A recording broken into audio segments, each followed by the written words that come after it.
Welcome to this week's edition of the Women's Soccer Report, here with head coach Eric Teepe. Coach, your team is coming off a win against Robert Morris on Sunday, 3-1. You also played a tough Central Connecticut team to a close 2-1 battle. Just how are you feeling about the state of your team, and how does the team feel about how they've done, especially after these past couple of games? Well, I think it's a combination of two things. One, I think it was a very good weekend for us in how we played. I felt we played really well against Central. I felt if we were a little bit better in the attacking end, we might have got a better result. They did a great job finishing their chances that they did have. It was a good game. Expected that that game could go any way.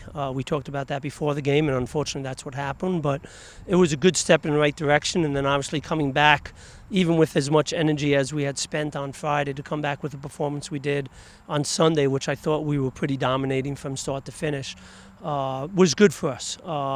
But at the same time, for us, we have to start putting these together. We've played well in a bunch of games in a row, but now we have to play well and get results in a row as well.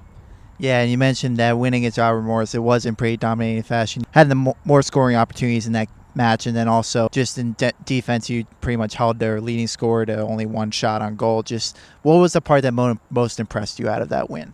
Well, the fact that we were able to press as much as we did, being that our legs were kind of tired, and we didn't have a lot of subs, as we still have a lot of players that are out right now. So the fact that we were able to work that hard says a lot about the character of our players. And if we can continue to do that, then we have a chance to do some good things.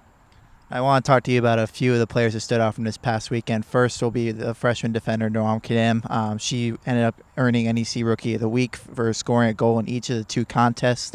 Just what impressed you about her play over the weekend?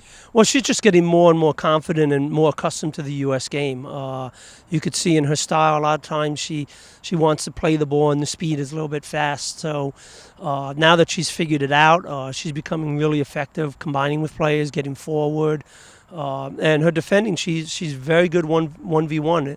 She's the type of player that it seems like you can get around her, but then you try to and you just can't. She's still there. So her body and her footwork are very good off the ball, and I think that makes her very effective. And getting more comfortable with the players around her has helped her game as well.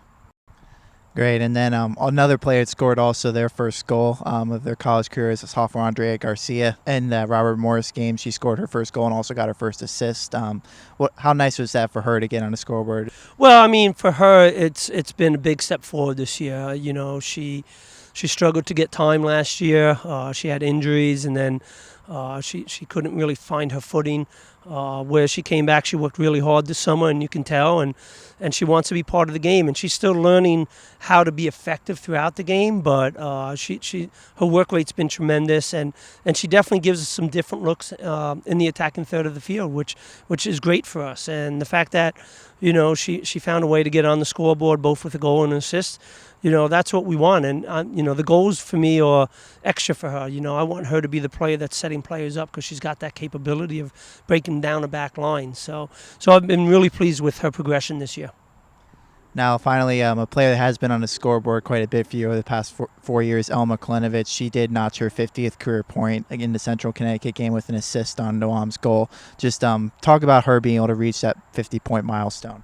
Well, I mean, for her, it's been a battle, because she's, had a couple of years where she started really fast and then got injured. And, in fact, her second year here, she ended up with the Golden Boot, but only played one conference game. So she always has been able to find the net and be effective for us. I think the big part now is that she's taken that leadership and that knowledge, and she's helping the players around her, and she's leading by example. And she's done that by taking herself off the field, coming off the bench at times, and coming in the field, playing in the midfield, playing in the attack. So it's just been, it's been a great career for her, and hopefully we can extend that a little bit. Looking ahead to this week's game, you're going up to Rhode Island Sunday for a contest at Bryant.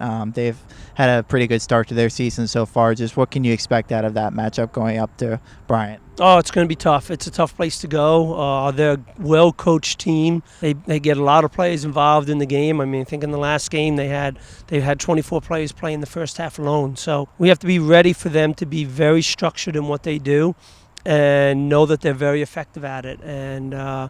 And the fact is that, we played them tough last year 2 times. and we know how good they are. So for us, yeah, I mean, it's a huge game for us. I think if we can find a way to go up there and get a win, I think that sets us up nicely down the stretch.